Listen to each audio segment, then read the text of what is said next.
Subscribe to our YouTube channel and press the bell icon to get the latest updates. Jai or awesome.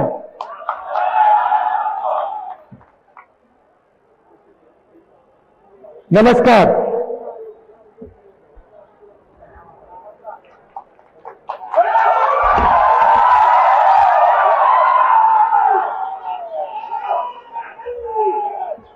Ripun Bora ji,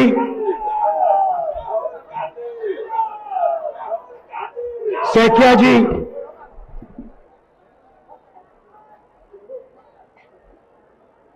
Jitendra Singh ji, Bhupesh Baghel ji, stage पे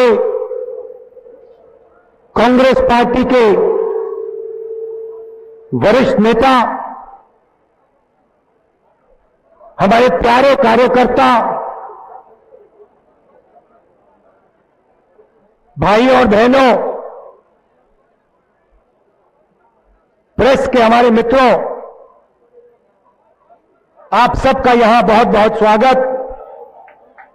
आप मेरी बात सुनने आए, दूर दूर से आए, इसके लिए मैं आप सबका धन्यवाद करना चाहता हूं।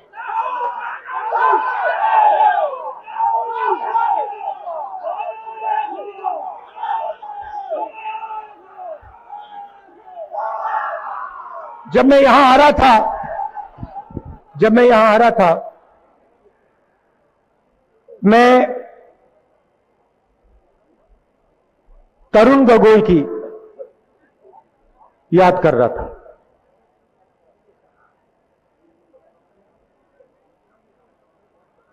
जब भी मैं असम आता था, तरुण गोगोई जी से बात करने का मौका मिलता था। और शायद आपको यह बात नहीं समझ आती, मगर जो असम के बाहर से आता है, उसके लिए असम बहुत कॉम्प्लेक्स प्रदेश है।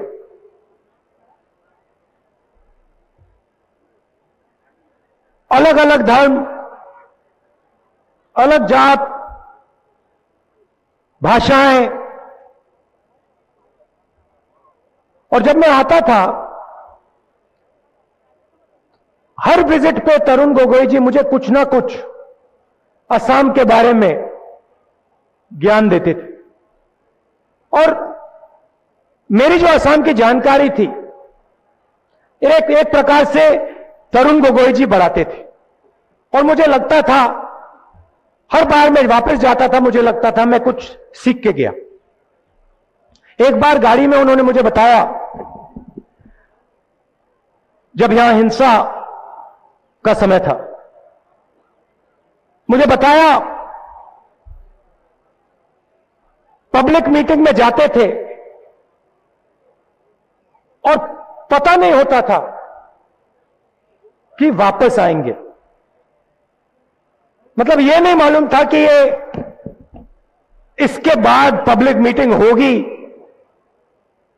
इसके बाद जिंदा रहेंगे, यह तक नहीं मालूम था। मगर कांग्रेस के नेता, कार्यकर्ता रिस्क लेके मीटिंग में जाते थे। और हमारी जो टीम थी, और उसमें हमारे बड़े बड़े नेता हैं, वो जो टीम थी उसने असम को जोड़ने का काम किया। आस्ते आस्ते आस्ते आस्ते जो नफरत फैल गई थी, गुस्सा फैल गया था, उसको जोड़ने का काम इस टीम ने किया। और उसी तूफान में से हमारे नेता तरुण गोगोई जी तैयार हुए।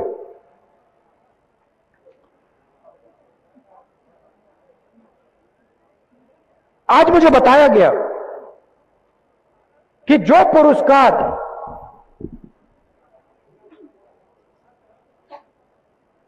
असम के सिपाही को दिया गया, तरुण गोगोई को दिया गया, उस व्यक्ति को जिसने इस प्रदेश को जोड़ा, उस व्यक्ति को जिसकी पूरी जिंदगी इस प्रदेश की रक्षा करने के लिए गई, और मैंने देखा कि उसी लिस्ट में जिसमें तरुण गोगोई जी का नाम था, उसी लिस्ट में पीएम ऑफिस का एक ब्यूरोक्रेट का नाम था। और मुझे दुख हुआ कि हिंदुस्तान की सरकार ने तरुण गोगोई जी का और इस प्रदेश का अपमान किया। एक तरफ एक व्यक्ति जिसने अपनी पूरी जान दी, जिंदगी दे दी, असम को जोड़ा, भारत का झंडा, उसकी रक्षा की, और दूसरी तरफ पीएम ऑफिस के एक ब्यूरोक्रेट जिन्होंने सिर्फ एक काम किया, नरेंद्र मोदी जी की हाहाकारी। दोनों को आप एक अवार्ड देते हो। तो एक प्रकार से तरुण गोगोई जी मेरे गुरु थे और मुझे अच्छा नहीं लगा। मुझे लगा कि ये सही बात नहीं की इन लोगों ने। मैंने जोड़ने की बात की, असम को जोड़ने की बात।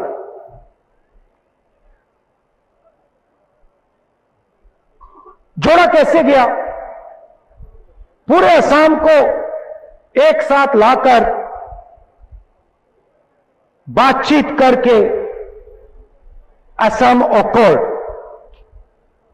जो एक प्रकार से असम का प्रोटेक्टर है, आपकी रक्षा करता है। औजार वही है, शांति का औजार वही है। तो मैं पहली बात आपको कहना चाहता हूं, असम अकॉर्ड की प्रिंसिपल्स को मैं और कांग्रेस पार्टी के सब नेता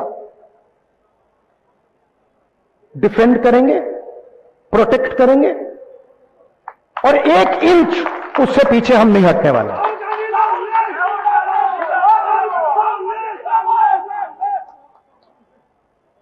इलीगल इमिग्रेशन का मुद्दा है, मगर असम की जनता में वो कॉन्फिडेंस है, वो कैपेबिलिटी है कि मिलके बातचीत करके इस मामले को रिजॉल्व किया जा सकता है।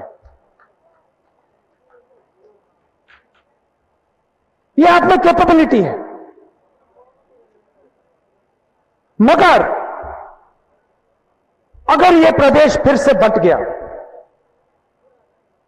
जो बीजेपी और आरएसएस रोज करते हैं, तो फिर बीजेपी का और आरएसएस का नुकसान नहीं होगा, नरेंद्र मोदी का नुकसान नहीं होगा, आपके चीफ मिनिस्टर का नुकसान नहीं होगा, असम का नुकसान होगा। और जितना असम का नुकसान होगा उतना हिंदुस्तान का नुकसान होगा। क्योंकि आप अपनी जगह समझो, आप कोई छोटे प्रदेश नहीं हो,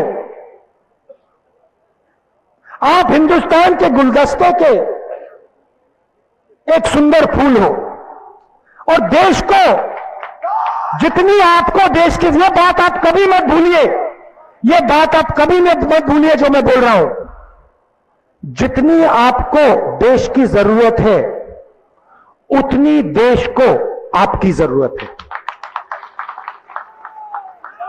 तो असम में हिंसा आएगी, असम बटेगा तो हिंदुस्तान को चोट पड़ेगी और असम को चोट पड़ेगी, और हम ये नहीं चाहते हैं और ये हम नहीं होने देंगे। हमने ये गमछा पहना है, ये मैं आपको दिखा देता हूं। इस पे लिखा है CAA, CAA, और इस पे हमने क्रॉस लगा रखा है। मतलब चाहे कुछ भी हो जाए, चाहे कुछ भी हो जाए, ये देखो सबने पहन रखा है, ये देख लो, चाहे कुछ भी हो जाए CAA नहीं होगा।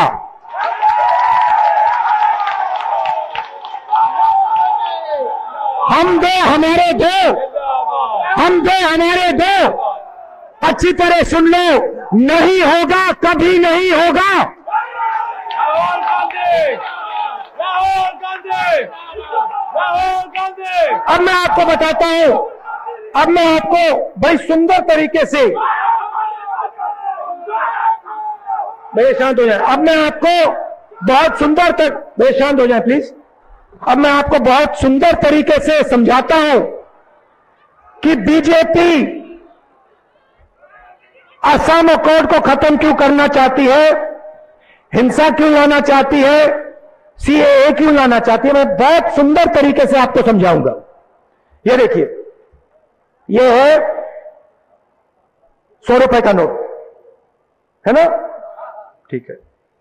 ये है 50 रुपए का नोट, ये है कितने का, ये 10 का, और ये है 2 सिक्के 7 रुपए के, मतलब 167 रुपीस, है ना, ठीक है। अब आप मुझे समझाइए, 167 रुपीस टी वर्कर को मिलता है ना भैया, इससे क्या खरीदा जाता है, क्या मिलता है इससे? तो टी वर्कर को 167 और गुजरात के व्यापारियों को टी गार्डन।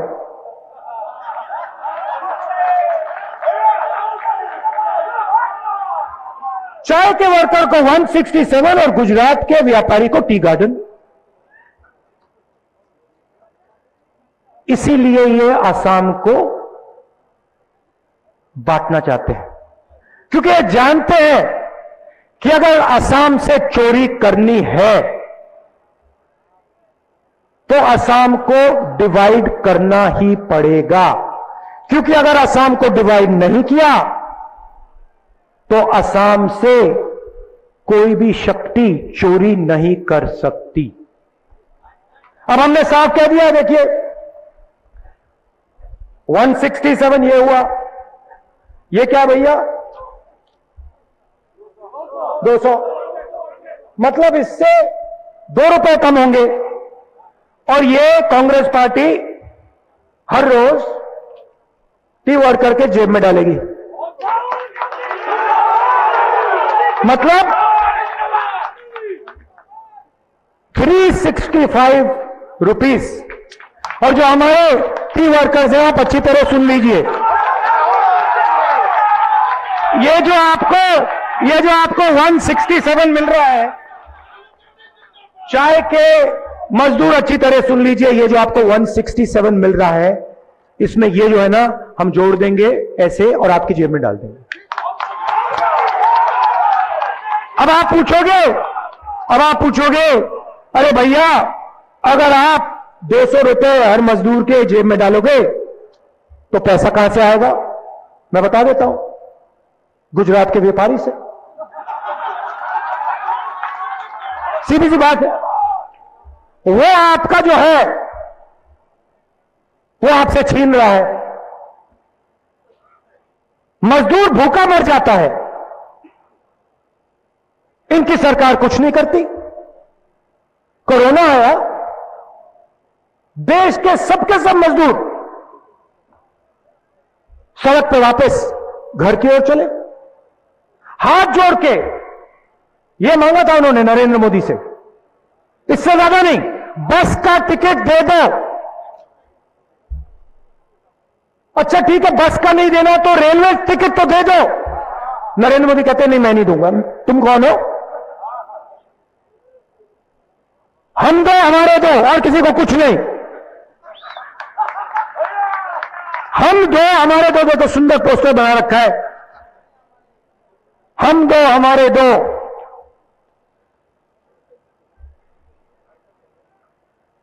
बाकी सब मर लो। हम दो हमारे दो, बाकी सब मर लो। भाई और बहनों, हिंदुस्तान को आज 4 लोग चलाते हैं, और असम के लिए मैं उसका थोड़ा एक्सटेंशन लाया हूं। हम दो हमारे दो, और हमारे दो और जो असम को चला रहे हैं। हम दो हमारे दो, और असम से सब कुछ लो।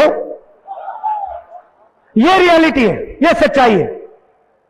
प्रधानमंत्री ने भाषण किया लोकसभा में, किसानों के बारे में बोले, कुछ नहीं बोले, सब कुछ बोल दिया, मगर किसानों के बारे में बजट में कुछ नहीं। तो सिस्टम बहुत सरल है। असम जाओ, असम में आग लगाओ, असम को बांटो, और जो असम का है ले लो।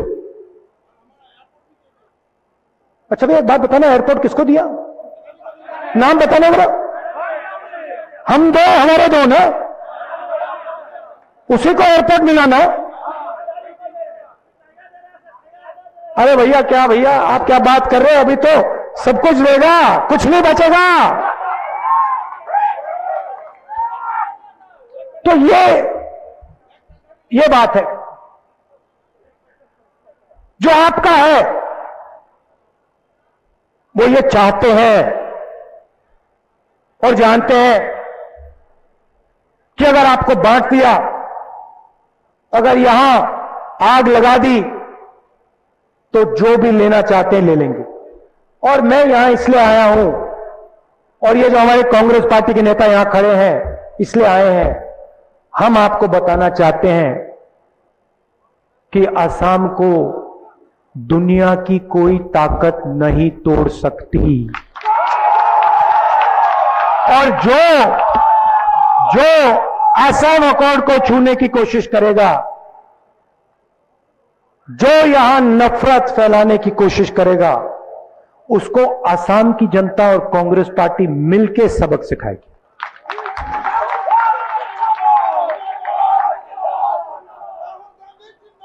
मैंने नोटबंदी की, जीएसटी की, कोरोना की थोड़ी सी बात करनी है, क्योंकि मैंने आपको असम के बारे में बताया, और जो असम में हो रहा है वो हिंदुस्तान, पूरे हिंदुस्तान में हो रहा है। तो थोड़ा सा मैं हिंदुस्तान में जो हो रहा है उसके बारे में आपको बताना चाहता हूं। रोजगार हिंदुस्तान में छोटे बिजनेस, मिडिल साइज बिजनेस, किसान और छोटे व्यापारी तैयार करते हैं, पैदा करते हैं। बड़े बड़े उद्योगपति रोजगार नहीं पैदा करते। यहां युवा जो आए हैं, आपको तो मालूम है कि असम को, अगर हम असम की बात करें तो युवाओं के सामने सबसे बड़ा मुद्दा रोजगार का मुद्दा है। असम का युवा जानता है कि बीजेपी सरकार हो तो असम में उसे रोजगार नहीं मिल सकता, यह तो पक्का है। और आप किसी से भी पूछ लीजिए, सड़क पे जाइए, पूछ लीजिए भैया यहां रोजगार मिला किसी को? ना, कहीं नहीं। इसका कारण है, और मैं कारण आपको समझाना चाहता हूं। रोजगार छोटे व्यापारी, छोटे बिजनेस, मिडिल साइज बिजनेस तैयार करते हैं। और पिछले 5-6 सालों से इस रोजगार की रीढ़ की हड्डी पर नरेंद्र मोदी ने आक्रमण किया है। पहला आक्रमण नोटबंदी, आपके जेब से 500 और 1000 रुपए का नोट निकाला, और जो छोटे छोटे बिजनेस थे एक के बाद एक के बाद एक के बाद एक वो बंद हुए। किसानों के घर में से पैसा निकला, मजदूरों के जेब में से पैसा निकला। नरेंद्र मोदी वहां नहीं रुके। उसके बाद जीएसटी, फिर वही बात जो नोटबंदी के पीछे सोच थी, कमजोर लोगों को मारो, गरीबों को मारो, उनसे पैसा छीनो, वो ही जीएसटी में किया। आप किसी भी दुकान में चले जाइए, किसी भी छोटे व्यापारी के पास जाइए, उससे पूछिए जीएसटी से फायदा तुम्हारा हुआ, हां या ना? देखिए यही पूछ लेते हैं, बताओ जीएसटी से फायदा हुआ? नहीं हुआ। पूरा देश ये चिल्ला रहा है जीएसटी से फायदा नहीं हुआ, नोटबंदी से फायदा नहीं हुआ। उसके बाद कोरोना में लाखों करोड़ रुपए नरेंद्र मोदी ने इनका कर्जा माफ किया, हम दो हमारे दो का। गरीबों से फिर से पैसा छीना और उनका कर्जा माफ किया। और अब 3 खेती के बिल लाए हैं जिससे ये पूरे खेती के सिस्टम को खत्म करने वाले हैं। और हिंदुस्तान का सबसे बड़ा बिजनेस 80 लाख करोड़ रुपए का बिजनेस 2 लोगों को पकड़ाने जा रहे हैं। भाइयों और बहनों, जब तक हम छोटे व्यापारियों को, स्मॉल मीडियम बिजनेसेस को, किसानों को मजबूत नहीं करेंगे, तब तक ये देश में रोजगार पैदा नहीं हो सकता है। सच्चाई है। और नरेंद्र मोदी 24 घंटे इस रीढ़ की हड्डी पर आक्रमण करते हैं। कांग्रेस पार्टी गरीबों की पार्टी है, कमजोरों की पार्टी है, किसानों की, मजदूरों की, छोटे व्यापारियों की, छोटे बिजनेस वालों की, मिडिल साइज बिजनेस वालों की। हम जनता की पार्टी है, लोगों की पार्टी है। और जब हम यहां सरकार में आएंगे, 2-3 चीजें आपको दिखने को मिलेंगी। सबसे पहले जो नफरत फैलाई जा रही है वो खत्म हो जाएगी। दूसरी बात, हम किसी को पीछे नहीं छोड़ने वाले हैं। हर जात, हर धर्म, हर भाषा, हर व्यक्ति की हम रक्षा करेंगे और हम सबको एक साथ मिलकर आगे बढ़ाएंगे। और तीसरी बात, जो हमारे युवा हैं, आपको याद होगा 2004 के पीरियड में 2014 तक आपको याद होगा कि पूरे हिंदुस्तान में तेजी से इकोनॉमिक ग्रोथ हुई थी। आपको याद होगा कि युवाओं को रोजगार मिलता था, करोड़ों लोगों को हमने गरीबी से निकाला। तो युवाओं को मैं कहना चाहता हूं कि जो आपको आज दुख हो रहा है, जो आपके दिल में घबराहट है, हम इस घबराहट को मिटा देंगे और हम आपके लिए असम में रोजगार पैदा करेंगे। यह मेरा पहला दौरा है और मैं यहां फिर से आऊंगा, असम आऊंगा और बहुत सारे मुद्दे हैं। आज मैंने सिर्फ 2-3 मुद्दे उठाए हैं, मगर ये बहुत जरूरी मुद्दे हैं, क्योंकि हम चाहते हैं कि ये प्रदेश तेजी से आगे बढ़े, युवाओं को यहां रोजगार मिले, चुने हुए लोगों की सरकार ना हो, 2-3 लोगों की सरकार ना हो, भ्रष्ट सरकार ना हो। इसलिए कांग्रेस पार्टी को चुनाव में भारी बहुमत से आप सबको जिताना है। रिमोट कंट्रोल से देखिए रिमोट कंट्रोल से टेलीविजन जरूर चल सकता है, मगर असम जैसा प्रदेश नहीं चलना चाहिए। रिमोट कंट्रोल से नहीं चलना चाहिए। आपका चीफ मिनिस्टर हो, असम का चीफ मिनिस्टर हो, असम की जनता की आवाज, जनता की आत्मा को समझे और असम के लिए काम करें। आज जो आपके चीफ मिनिस्टर हैं वो असम के लिए काम नहीं करते हैं, वो सीधा ऑर्डर नागपुर और दिल्ली से लेते हैं, और जो दिल्ली और नागपुर और गुजरात के लोग उनको कहते हैं वो असम में पूरा करते हैं। ऐसी सरकार से असम को कोई फायदा नहीं होगा, ऐसी सरकार से असम के युवाओं को नुकसान होगा, इसीलिए हम इस सरकार को हटाना चाहते हैं। आप सबका दिल से बहुत बहुत धन्यवाद। नमस्कार, जय हिंद।